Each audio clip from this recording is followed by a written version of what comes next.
Ես Ազաբաբայանն եմ, լրագրող և պատմաբան, ողջույն, այսօր խոսել եմ հայ-ռուսական հարաբերություններից, առիթը Ռուսաստանի արտգործնախարարի այցն է Հայաստան, սա նրա առաջին այցն է Արցախի հայթափումից հետո և հետաքրքիր կլինի լսել նրա պատասխանը այս մասին հարցին, մասնավորապես ինչպես պատահեց, որ Ադրբեջանին հաջողվեց մի քանի օրում իրականացնել էթնիկ զտում Արցախում, իրականացնել Արցախի հայաթափումը և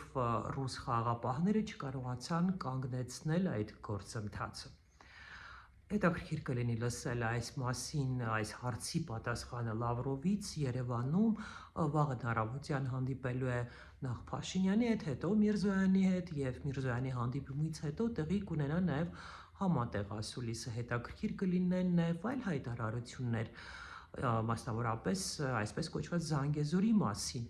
Վերջին ամիսներին Բաքուն և Մոսկվան չէին խոսում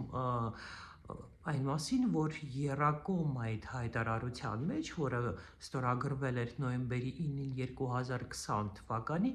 կա 9-րդ կետը, որտեղ նշված է, որ Նախիջևանը Ադրբեջանի մյուս տարածքի հետ կապող ճանապարհը պետք է վերահսկեն ռուս սահմանապահները և դեռևս անցած տարի այս մասին պարբերաբար հայտարարում էր նաև Ալիևը այսօր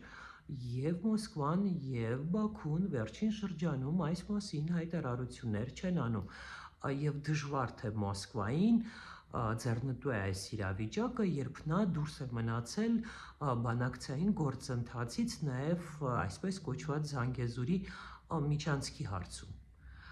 Իսկ որ բանակցային գործընթացից է դուրս մնացել Մոսկվան, սա արդեն փաստ է, որովհետև Բաքուն արդեն հայտարարել է, որ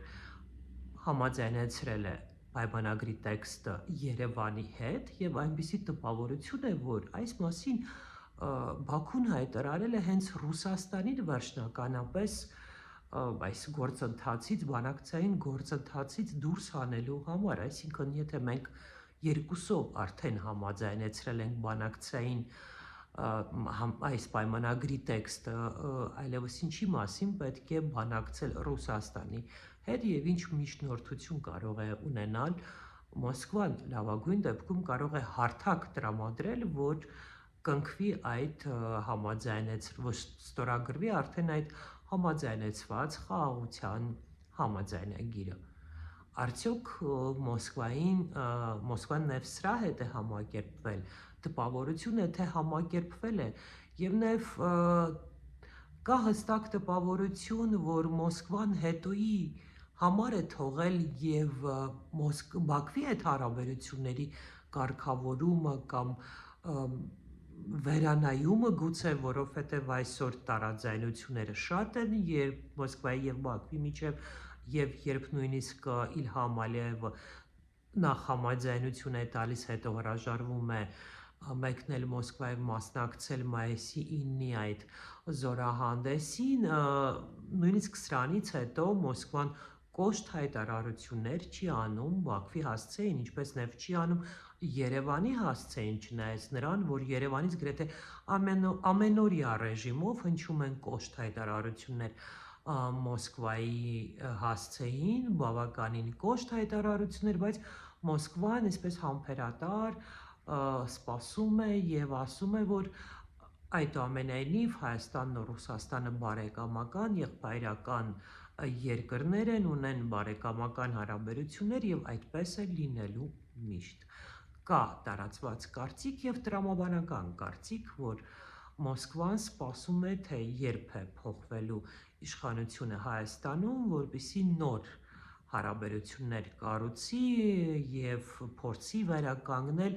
նախկին բարեկամական ռազմավարական հարաբերությունների գոնե ինչ-որ մի մասը, ամբողջությամբ վերականգնել այդ հարաբերությունները,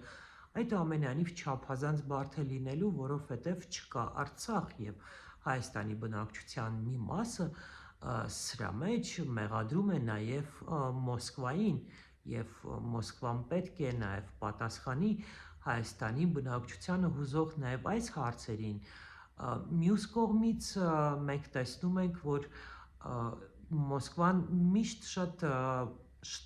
արագ արձագանքում է դեպի Եվրամիություն գնալու Հայաստանի իշխանությունների մասին հայտարարություններին պարբերաբար ասում է, եթե գնում եք դեպի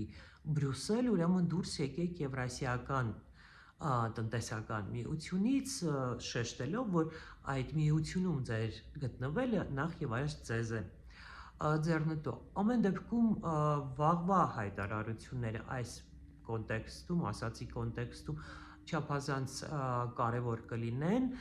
եւ արդյոք ճիշտ են այն վերլուծաբանները, որ համարում են, թե ռուս-ուկրաինական բանակցությունները երբ մտնեն ակտիվ փուլ եւ կանգ առնի ուկրաինական պատերազմը, Ռուսաստանը կակտիվանա նաեւ մեր տարածաշրջանում հարավային Կովկասում եւ այդ առումով հետաքրքիր է, թե ինչ դերակատարություն կունենա այս նոր իրավիճակում Հայաստանը եւ արդյոք Մոսկվան կշարունակի հենց Երևանը դիտարկել որպես իր հիմնական դաշնակիցը մեր տարածաշրջանում, թե դա կախված կլինի, թե ով կլինի իշխանության Հայաստանում։ Բարեկամներ, բաժանորդագրվեք X-Lab-ի YouTube-յան եւ Telegram ալիքներին եւ այցելեք նաեւ X-Lab-ի Facebook-յան հարթակ։ Բոլոր հղումները մեկնաբանություններում կհանդիպենք։